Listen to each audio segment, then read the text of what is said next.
nombre es Grinka Yangali Muñoz, nací en Huanta. Los sucesos ocurridos, en el caso de mi familia, sucedieron en Churcampa, Huancavelica, que está a 4 horas de Ayacucho, porque a mi padre lo desaparecen los policías de esa época, el 21 de noviembre de 1983.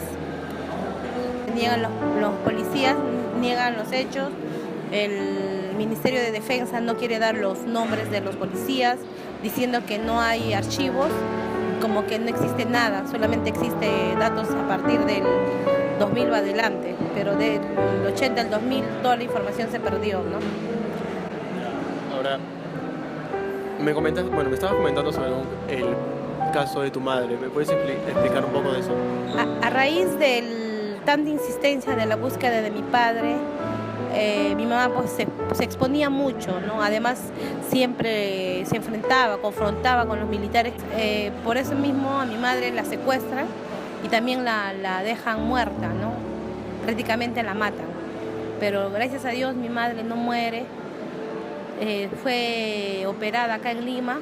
¿Tú crees que en ese tiempo pudo haber alguna solución a ese problema que estaba ocurriendo?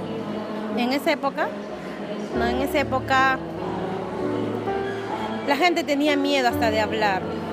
Entonces, al hablar mi madre ha corrido peligro su vida, ¿no? La matan prácticamente. Entonces, lo que buscamos es eso, el difundir los hechos es para que la historia sea contada tal como fue y que estos hechos no se repitan, porque pueden volver a suceder.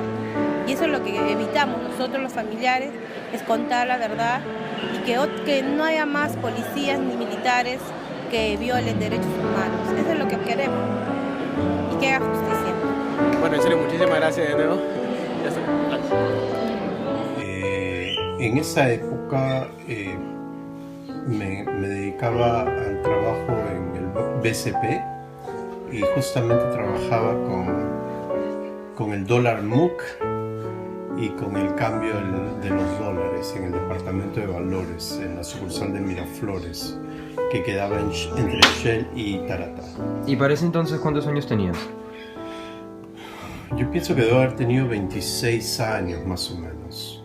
¿Y has pasado por algún atentado, por alguna experiencia? Bueno, el atentado de Tarata justamente me afectó porque yo estaba, como tú sabes, el BCP en la actualidad está en Shell y Tarata, y un día llegué al trabajo, bueno, fue bien conocido, yo vivía en esa época en Barranco y hasta Barranco se sintió el estruendo de la bomba, no sabíamos dónde era, y hubo un apagón de inmediato. Al día siguiente llegué al trabajo como todos los días y los vidrios del edificio, que era un edificio gigantesco que hasta ahora lo pueden ver, estaban todos destrozados, y yo di gracias a Dios de que ese atentado fue durante la noche cuando no había nadie en el banco.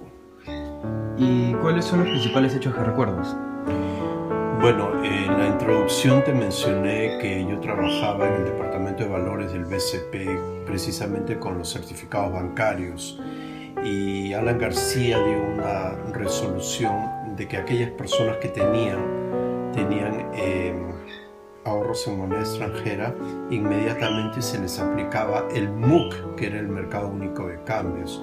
Y al hacer esa transferencia, por ejemplo, si una persona X tenía un ahorro de $20,000, después de esta norma, al día siguiente pasaba a tener $200. Bueno, la solución personal para mí fue irme del país.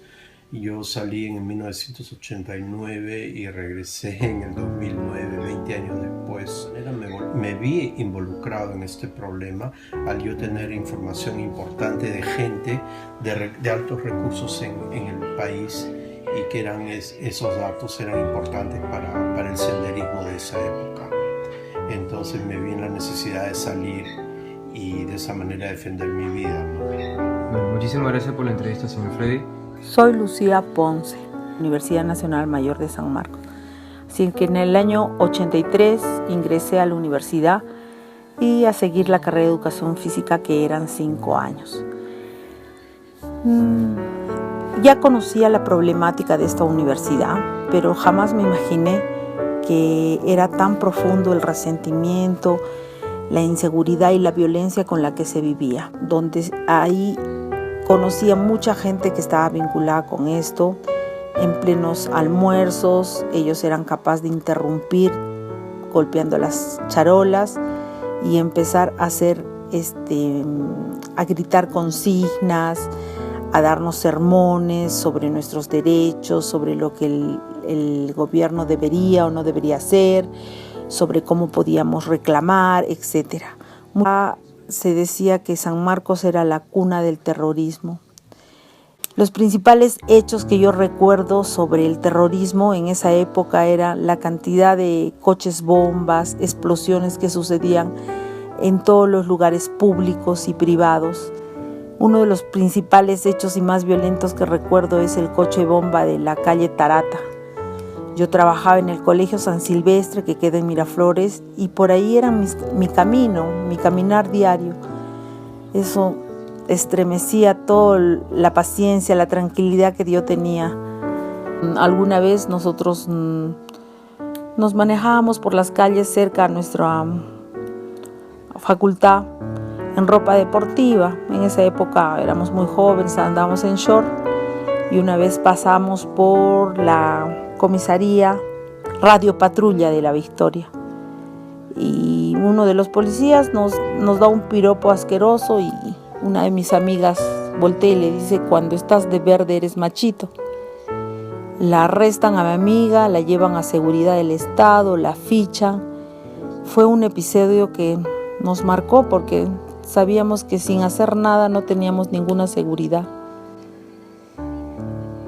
Realmente en esa época yo no pensaba que este tema del terrorismo iba a tener solución, sino cada vez era más violento, cada vez había mayor inseguridad, los terroristas eran cada vez más avesados, más cerrados en sus ideas.